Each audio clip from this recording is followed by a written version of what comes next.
Oh, he joins us right off the bat. It is Pete Moylan. What What's up, up, dude? Rosie? How are you, man? I'm great. How are you? Good. Love the lid. Excellent choice of hats today. Thank you. I wanted to make you feel comfortable and relaxed in this setting because I know you get very, very nervous to do this sports entertaining thing. I am a big time nervous guy. Yeah, I'd much prefer you throw me on a mound right now than have me do this any time of the week. But I'll do what I can do, man. I'll try and let my personality shine. Okay. Well, unfortunately, I do not have a mound built at the Rose compound here, but I'm working on that. I'm working on it. All right. Quick question for you. How many different pair of glasses do you own? I own, well, that's a trick question, but I currently have 2 or 3 in rotation. Okay. Why is it a trick question, by the way? Because I have a ton of Oakleys that I used to wear that had my prescription in them that I've kept throughout the years. So technically I have like 25 different pairs. Oh. But I rotate 3. I've got a camouflage pair of Oakley's frog skins. I've got this clear one. And then I go with just a plain black to give myself more of that like Art Deco look. Oh, yes. Nice. I like it. Okay. My wife says I look like an artist when I wear those ones. So, you know, get that role-playing thing going. Got it. So the sex appeal goes right through. Correct. The accent wears off after 15 years, Rosie. By the way, that's a fake accent, guys. He's from the Bronx. Don't let him trick you right now. Yeah. Let's get it going with 2 of the biggest stars we've got in this game. Tatis and Slim Daddy Vladdy. Golly, man. Big weekends for both of them. Vlad, huge weekend, but Tatis with a monumental grand slam to help the Padres come back in Queens yesterday. Yeah. Game on the line. You are the pitcher. Which player would you rather not face? Oh, man. Look, I think if the bases are loaded, I'd rather not face Tatis. Okay. If the bases are empty, I'll probably go with Vladdy. But you cannot change between the 2 of them right now. They're both doing things that we've never seen before. And the youth movement in this day and age is just so exciting. I can't pick, Rosie, honestly. Well, here, do me a favor here. How would you pitch? Give me how you would pitch one of these guys. See, that's the beauty. That's the beauty of what I did as a pitcher, right? I didn't have a lot of choices, man. I had a sinker that went like this and a slider that went like this. So it was 50-50. And whatever the catcher put down, 99% of the time, unless I was feeling something that was way off base, I would just say, yeah, man, let's do it. I had the beauty of having catchers that would just let me just look at signs and throw. So I'd have to attack sinkers in off the plate and sliders off. I'd give them nothing that they can get in contact with. But you saw Tatis yesterday took a slider that far off the place and deposited it in left center gap at 400 and something feet. So you just got to try and guess right and hope that they're guessing wrong. And they're so locked in right now. That's just how it goes. Okay, so I looked up some stats because obviously I don't have the experience of being on a pitcher's mound and trying to throw to these guys. But there's a category somewhere that I found called late and close, and I have no idea what determines late and close. But I'm guessing high leverage. High leverage, but I don't know what that means. Give me some numbers. Does that mean it's 1 run? Does it mean it's got to be? I would say down by 1 or 2 or up by less than 3 would be the late and close. All right, you're making my head explode. At any rate, Tatis's OPS in this category is 958. For Vlad, it's well under 700. So if I'm just crunching numbers here. Clutch gene. Yeah, I think that I'd rather face Vladdy, but maybe not this weekend at Fenway, if I'm going to put that caveat out there. So there you go. I'm telling you, like, the way that he does it too, it's not just like he's hitting balls that are off the plate. He's hitting balls. He's not just taking advantage of mistakes. He's doing it like his old man used to, which was just if you throw it in this general area around the plate, you're going to be in trouble. Yeah. By the way, if you're just joining us here on JOMBOY Media, a big shout out to Pete Moylan, who's filling in for Trevor Plouffe. He is up in Minnesota hanging out at Joe Mauer's charity tournament. I know they got a little golf and some other stuff, but that's all right. We got the crazy Australian with us today to hold it down, mate. All right. Great series getting started on the south side of Chicago. The top 2 teams in all of baseball. You got the Rays and the White Sox going at it. As of right now, in the middle of June, which one is the more complete team in your opinion? You can't go past the Rays. The Rays just do this every single year. They have an uncanny ability to take guys and find out what they do good and exploit it, or take advantage of it and fill them with confidence and tell them that that's all they need. Like as far as relief pitchers goes, they find guys that are on the pile for other teams and just pick them up and find that one pitch. So you literally, you never can count them out. They lose Charlie Morton. They keep losing players. They go get Rich Hill. Rich Hill, when I look at Rich Hill, I'm like, okay, well, they're just, and then he just keeps doing it. I know. He keeps doing it. And the White Sox, I think the White Sox need that clubhouse fire to get them going. Like they need the manager to be an old man. They need there to be tension in the clubhouse. I think that works for the White Sox. I think that really works. And I think, when you look at their starting rotation, you got Lynn and Giolito and Keuchel, and their bullpen's ridiculous. And they've dealt with so many injuries. I think you can never count the Rays out. But as far as excitement goes and as far as potential, I think the White Sox are probably maybe one bullpen piece away from making a real impact. But you go into a playoff series with Giolito and Lance Lynn at the top, then you're going to be feeling pretty good about yourself. No question. So you mentioned Rich Hill. He is actually the guest on the latest episode of the Rose Rotation, which just dropped today. So we have a lot of fun covering it. I was going to say.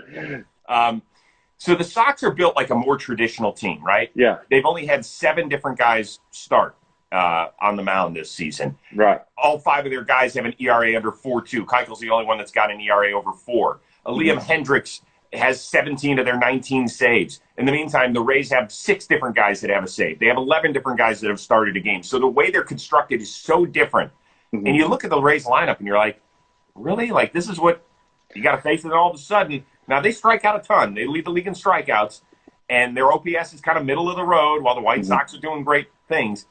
But, man, before you know it, they're coming back in every game. Yeah. They've won something like 28 of their last 33 or some ridiculous number. So they just, they just get it done. You know what the key is? One, I would say the Rays as well. I'm with you. I'm with the Rays too. But the key is with that, and I'm finding it a lot with the Braves this year, with the struggles this year, is that the key to the Rays is that their bullpen holds any lead or any deficit that they have, so that gives them a chance to, say it's a 5-3 game.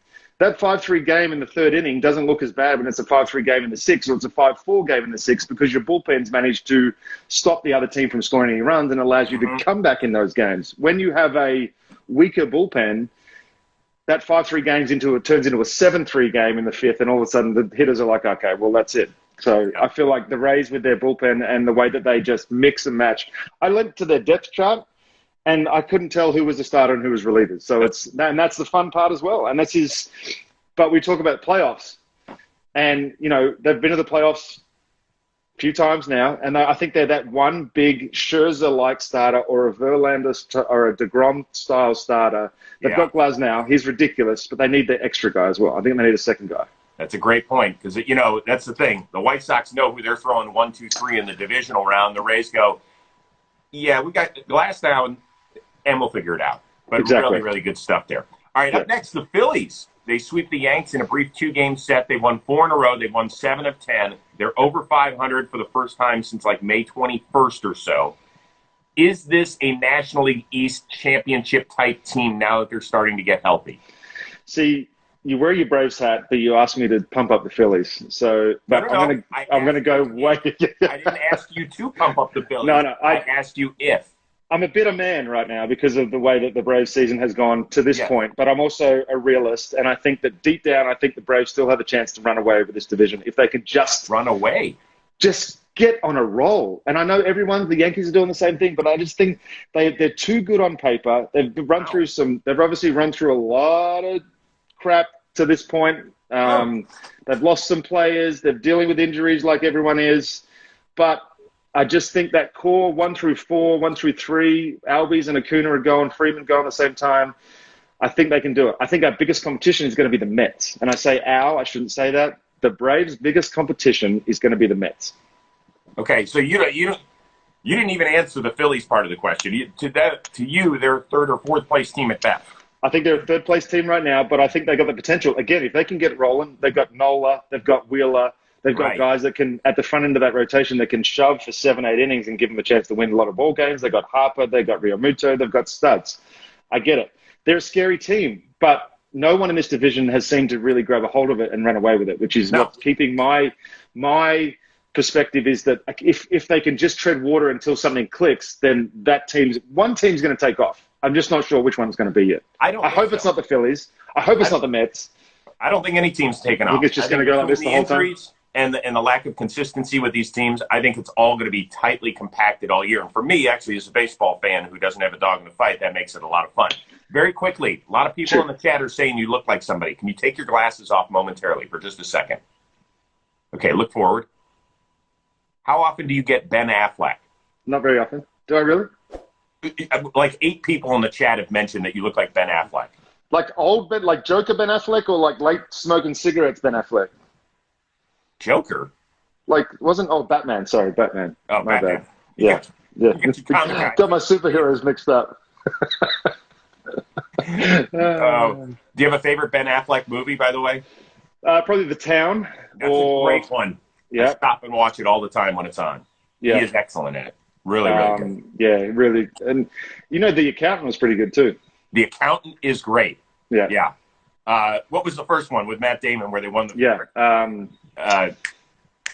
Geez, oh man, this is what it's only the greatest movie. I keep having Shawshank's in my head for some reason. Help us out, chat. Help us out. Come on. Yeah, someone. With the movie in the 90s where they wanted, how you like them apples? Oh, my God, I can't even remember it. This is what happens when you get foggy brain. God. No one's there helping us out. Good Will Hunting. Good Will Hunting. Thank you. Thank you. Cute little note on that one. My best friend was roommates with Matt Damon at Harvard when Damon was writing that script. No way. Yeah. Isn't that crazy? True story. Yeah. I know. It's true. It's true. How do you like them apples? Yeah. I mean, you just flexed on me a little bit. That's kind of cool. It really wasn't. It wasn't my flex. If Jay Novotny was on the feed right now, it'd be his flex, but I'll flex for him. All right. Next one. Let's make this one quick here. There's a report out there that we're going to do a TSA-style check of pitchers. I can't make this one quick. For people who didn't follow the story on the Goop on the Baseball, it sounds like we're going to have a TSA-style check. Starters are going to get checked at least twice during the game. Relievers are going to get checked at least once. The problem is if they get checked before they come into the game from the bullpen, once they get into the dugout, they're not going to get checked. Like a starter could get checked the second time. So if a teammate wants to slip them something or they put something on in the dugout, we could still have problems. You're going nuts over this. What do you got? I just think we're going to it's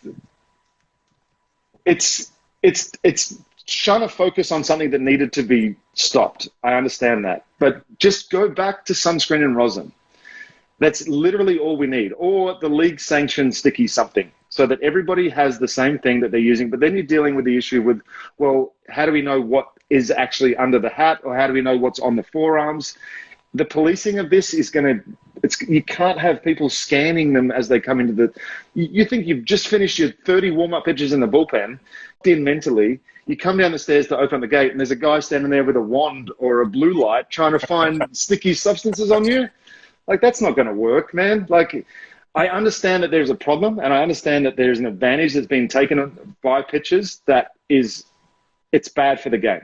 So what do we do, Pete? If we don't do a TSA-style check right now, what do we do to make sure that guys aren't cheating their asses off the last 3 months of the season? I don't know how you stop it. They've let it go too far. Here's how you stop it, is that you stop changing the baseballs, which make pitchers have to get something to make it grippier. I'm with you, but all that stuff isn't going to happen until the offseason. So we can let's table that. Do we just throw our hands up and say, hey, we got to deal with it because baseball made its bed and now they have to lie in it? That's my point. You can't make a change quick enough for it to take effect this year unless it's just gonna take away from the game. It's going to take away from I already hate replays because of how long they can seemingly take when it's a straightforward, everybody that can see it can go, all right, well, that was out. But why are they taking 2 minutes to make the call, right? Mm-hmm. Now we're dealing with another part of the game that's they want to speed the game up all the time, but they keep introducing things that are increasing the length of the games. Right. Replay 2 minutes at a time is bull crap. Having checks for sticky substances. Guys stepping out of the box and doing spin arounds and like there's so many things that they can do to speed the game up that don't involve changing the integrity of the game. Well, listen, I would say this. I'm all for the TSA check. I think we have a full X-ray machine when they come into the game. You can get sticky stuff pre-check if you get it, pre-check screening. You could even do the clear, where they check your eyes at the airport. Hell, well, we know that you don't have any sticky stuff in your past. You, however, sir, are going to have to get individually checked by our TSA agent. Let's go for it. They're going to find a place to put it where they can't check. That's the issue, right? It's either under the hat. You can put it under the tongue. You can put it in the gums. You can put it in the ears. You can put it anywhere. Wait a second. Did you just say you can put it in your gums? Yeah, like underneath your tongue. Guys put it underneath their tongue. Get a little sticky stuff. Teeth, by the way, are they? Oh no, of course not. These are beautifully. Yeah, 5 years of braces got me these porcelain beauties. Mm-hmm. But yeah, you can. The guys got it on their belt. You see, guys spray their pants like.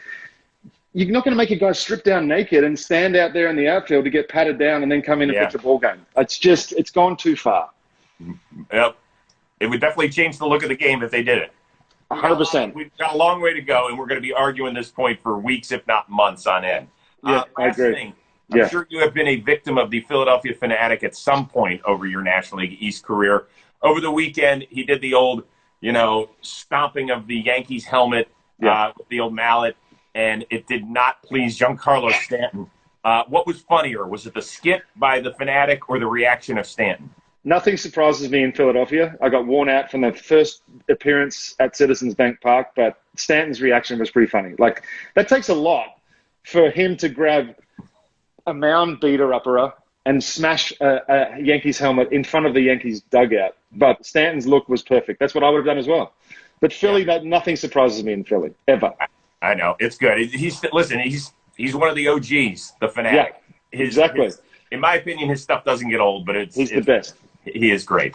All right, what do you have coming up on the farm, you and Kelsey Winger, to have that dropping Wednesday? Farm to Fame. We're about to record here in about 20 minutes. Kelsey left a phone charger in Florida, so we're sorting out some major technical issues, but we're going to be filming here in a couple of minutes, and then that'll be out on Wednesday, yeah. But that's plenty of baseball. College baseball is getting exciting, too. I know. Real exciting. By the way, shocking that number one Arkansas does not even make it to the College World Series, upended by an unranked NC State team. So Trey Turner and Carlos Rodon and my buddy Dan Plesac are all very happy since they all went to Wolfpack Nation.